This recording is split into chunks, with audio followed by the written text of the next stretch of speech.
21. Faça-se de otário para pegar os otários. Pareça mais bobo do que o normal.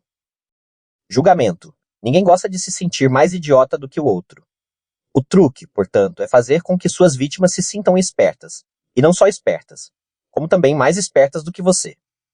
Uma vez convencidas disso, elas jamais desconfiarão que você possa ter segundas intenções. A lei observada no inverno de 1872. O financista americano Asbury Harpending estava em Londres quando recebeu um telegrama. Tinham descoberto uma mina de diamantes no oeste americano. O telegrama vinha de uma fonte confiável, William Ralston, dono do Banco da Califórnia. Mas Harpending achou que era brincadeira. Provavelmente inspirada pela recente descoberta de enormes minas de diamantes na África do Sul. O fato é que, quando se começou a falar de gente encontrando minas de ouro no oeste dos Estados Unidos, ninguém acreditou, e no final era verdade. Mas uma mina de diamantes no oeste. Harpending mostrou o telegrama para seu amigo financista, o Barão Rothschild, dizendo que deveria ser brincadeira. O barão, entretanto, retrucou: "Não tenha tanta certeza disso. A América é um país muito grande. Já surpreendeu o mundo de muitas formas. Talvez ainda aguarde outras surpresas." Harpending pegou logo o primeiro navio para os Estados Unidos. Ora, não há nada de que um homem se orgulhe mais do que da sua capacidade intelectual, pois é ela que o coloca no comando do mundo animal. É muita imprudência deixar que alguém o veja como decididamente superior nesse ponto, e deixar que outras pessoas vejam isso também. Por conseguinte, embora a classe social e o dinheiro possam sempre contar com um tratamento privilegiado na sociedade, com isso, a capacidade intelectual não pode contar. O maior favor que podem prestar à inteligência é ignorá-la. E se as pessoas a percebem, é porque a consideram uma impertinência ou algo a que o seu possuidor não tem nenhum direito legítimo, e do qual ele apenas ousa se orgulhar. E em retaliação e vingança por sua conduta, as pessoas secretamente tentam humilhá-lo de alguma outra forma. E se demoram para fazer isso, é só porque esperam pela ocasião mais adequada. Um homem pode ser o mais humilde possível nesse sentido, e ainda assim dificilmente conseguirá que as pessoas lhe perdoem o pecado de se colocar intelectualmente acima delas. Em Garden of Roses, Sade observa: "Você deveria saber que os tolos são 100 vezes mais avessos a se encontrar com o sábio, do que o sábio tem disposição para estar em companhia de tolos." Por outro lado, ser idiota é uma recomendação verdadeira. Pois assim como o calor é agradável ao corpo, também é agradável à mente sentir a sua superioridade. E o homem procura a companhia que vai lhe dar essa sensação, tão instintivamente quanto ele se aproxima da lareira ou caminha no sol, quando quer se aquecer. Mas isto significa que não agradará por sua superioridade. E se um homem quer agradar, deve ser intelectualmente inferior. Arthur Schopenhauer, 1788-1860. Quando Harpending chegou a São Francisco, havia uma excitação no ar que lembrava a corrida do ouro no final da década de 1840. Dois rudes garimpeiros, chamados Philip Arnold e John Slack, é que tinham descoberto a mina de diamantes.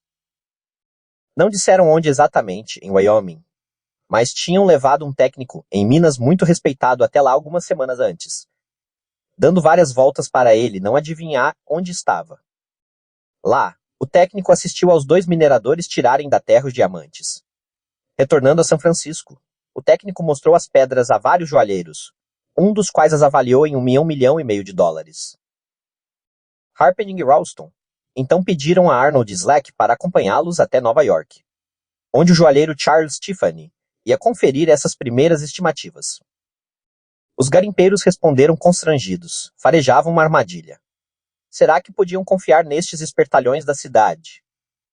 E se Tiffany e os financistas ficassem com a mina deles? Ralston procurou tranquilizá-los colocando nas suas mãos $100 mil e mais outros 300 mil em títulos. Se o negócio desse certo, eles receberiam mais 300 mil dólares. Os mineradores concordaram. O grupo viajou para Nova York, onde se reuniu na mansão de Samuel L. Barlow. A nata da aristocracia da cidade estava presente. O general George Brinton McClellan, comandante das forças da União na Guerra Civil, o general Benjamin Butler, Horace Greeley, editor do jornal New York Tribune, Harpending, Ralston e Tiffany. Só faltavam Slack e Arnold turistas na cidade. Eles resolveram dar uma volta. Quando Tiffany anunciou que as gemas eram verdadeiras e valiam uma fortuna, os financistas ficaram excitadíssimos. Telegrafaram para Rothschild e outros magnatas para contar sobre a mina de diamantes e convidá-los a participar do investimento. Ao mesmo tempo, disseram aos garimpeiros que queriam fazer mais um teste. Eles faziam questão de escolher um perito para ir com Slack e Arnold até o local e verificar a riqueza da mina. Os garimpeiros concordaram relutantes. Enquanto isso, disseram, eles teriam de voltar para São Francisco. As pedras que Tiffany tinha examinado, eles deixaram guardadas com Harpending. Semanas depois, um homem chamado Louis Janin, o melhor técnico em mineração do país, encontrou-se com os garimpeiros em São Francisco. Janin era um cético de nascença e estava determinado a conferir se a mina não era uma fraude. Acompanhando Janin, vinham Harpending e vários outros financistas interessados. Como aconteceu com o técnico anterior, os garimpeiros conduziram o grupo por uma série complicada de cânions, deixando-os totalmente confusos, sem saber onde estavam. Chegando lá, os financistas viram espantados Janin escavar o terreno, derrubar cupinzeiros, revirar matacões descobrindo esmeraldas, rubis, safiras e, principalmente, diamantes. A escavação durou 8 dias e no final Janin se convenceu. Disse aos investidores que eram donos das terras mais ricas da história da mineração. Com uns 100 homens e máquinas adequadas, informou, eu garantiria a retirada de $1 milhão em diamantes por mês. Voltando para São Francisco dias depois, Halston, Harpend e companhia se apressaram a formar uma empresa de investidores privados com um capital de $10 milhões. Primeiro, entretanto, tinham de se livrar de Arnold e Slack. Isso significava dissimular o seu entusiasmo. Não precisavam revelar o verdadeiro valor do terreno. Fizeram-se, portanto, de desentendidos. Quem garante se Janin está certo? Disseram aos garimpeiros. A mina talvez não seja tão rica quanto pensamos. Os garimpeiros ficaram zangados. Mudando de tática, os financistas disseram aos 2 homens que se insistissem em ficar com ações da mina. Acabariam tosquiados pelos magnatas e investidores inescrupulosos que dirigiriam a empresa. É melhor, eles disseram, pegar os $700 mil que estavam lhes oferecendo uma quantia enorme na época e deixar de lado a ganância. Isso os garimpeiros pareceram entender e acabaram concordando em aceitar o dinheiro, cedendo-lhes em troca os seus direitos e os mapas também. As notícias sobre a mina espalharam-se rapidamente. Garimpeiros chegavam de todas as partes de Wyoming. Enquanto isso, Harpending e o seu grupo começaram a gastar os milhões depositados pelos investidores, comprando equipamentos, contratando os melhores profissionais dessa área e decorando escritórios luxuosos em Nova York e São Francisco. Semanas depois, era a primeira vez que voltavam ao local. Souberam da triste verdade. Não haviam só diamante ou rubi. Tinha sido tudo uma armação. Estavam arruinados. Harpending, involuntariamente, havia traído os homens mais ricos do mundo para a maior fraude do século. Interpretação Arnold e Slack não armaram a sua estupenda trapaça usando um engenheiro falso ou subornando Tiffany. Todos os especialistas tinham falado a verdade. Todos acreditaram sinceramente na existência da mina e no valor das gemas. O que os confundiu foram os próprios Arnold e Slack. Os 2 homens pareciam tão caipiras, tão jecas, tão ingênuos, que ninguém acreditou, nem por um momento, que fossem capazes de inventar uma fraude tão audaciosa. Os garimpeiros simplesmente observaram a lei que diz que você deve parecer mais otário do que a sua vítima, o primeiro mandamento do trapaceiro. A logística da fraude foi bastante simples. Meses antes de Arnold e Slack anunciarem a descoberta da mina de diamantes, eles foram comprar na Europa pedras verdadeiras, pelas quais pagaram cerca de $12 mil. Em seguida, salgaram a mina com essas pedras, que o primeiro especialista recolheu e levou para São Francisco. Os joalheiros que as avaliaram, inclusive Tiffany, foram contagiados pela febre e lhes deram um valor exageradamente alto. E aí Ralston deu aos garimpeiros $100 mil como garantia, e eles de Nova York, antes de voltar para São Francisco, foram simplesmente até Amsterdã, comprar vários sacos com pedras brutas. Quando salgaram pela segunda vez a mina, Havia muito mais gemas para serem encontradas. Mas a fraude funcionou não por causa desses truques, mas porque Arnold e Slack foram perfeitos representando os seus papéis. Na viagem a Nova York, onde se misturaram com milionários e magnatas, eles representaram a figura do caipira, de calças e paletortos e apertados, e agindo como se não acreditassem em tudo que viam na grande cidade. Ninguém achou que aqueles jecas pudessem estar passando a perna nos financistas mais desonestos e sem escrúpulos da época. E depois que Harpending, Ralston e até Rothschild aceitaram a existência da mina, quem duvidasse estaria duvidando da inteligência dos homens de negócios mais bem-sucedidos do mundo. No final, a reputação de Harpending ficou arruinada e ele nunca mais se recuperou. Rothschild aprendeu a lição e não se deixou mais enganar. Slack pegou o seu dinheiro e desapareceu de vista. Nunca mais foi encontrado. Arnold simplesmente foi para casa, em Kentucky. Afinal de contas, a venda dos seus direitos de mineração tinha sido legal. Os compradores foram bem aconselhados, e se a mina se esgotara, o problema não era deles. Arnold usou o dinheiro para ampliar bastante a sua fazenda e abrir o seu próprio banco. As chaves do poder. A sensação de que alguém é mais inteligente do que nós é quase insuportável. Em geral, tentamos justificá-la de várias maneiras. O conhecimento dele é só teoria, enquanto o meu se baseia na realidade. Os pais dela pagaram para ela estudar. Se meus pais tivessem tido tanto dinheiro assim, se eu tivesse sido privilegiado. Ele não é tão inteligente quanto pensa. E ela pode conhecer melhor do que eu a sua areazinha restrita, mas fora disso ela não é nem um pouco esperta. Até Einstein era um idiota quando não se tratava de física. Visto que a ideia de inteligência é tão importante para a vaidade da maioria das pessoas, é importante não insultar ou impugnar jamais, inadvertidamente, o poder do cérebro de uma pessoa. Sim. É um pecado imperdoável. Mas se você conseguir tirar vantagem desta regra, ela abrirá para você todas as portas para a fraude. Subliminarmente, assegure as pessoas de que elas são mais inteligentes do que você, ou mesmo que você é um tanto bronco, e vai conseguir fazer delas o que você quiser. A sensação de superioridade intelectual que você lhes dá afrouxará as suas desconfianças.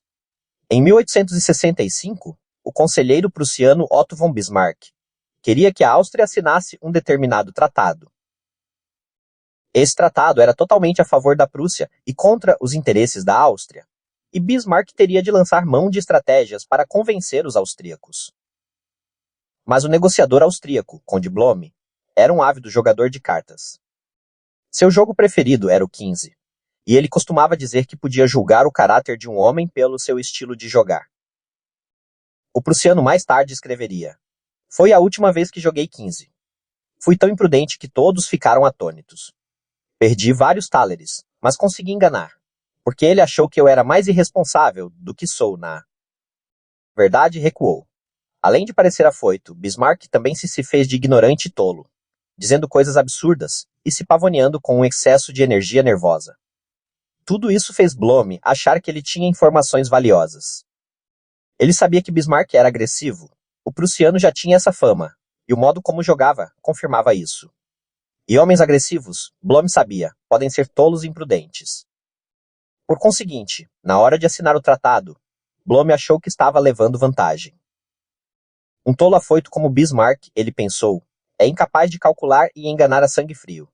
Por isso só olhou o tratado de relance antes de assinar. Não leu as letrinhas miúdas.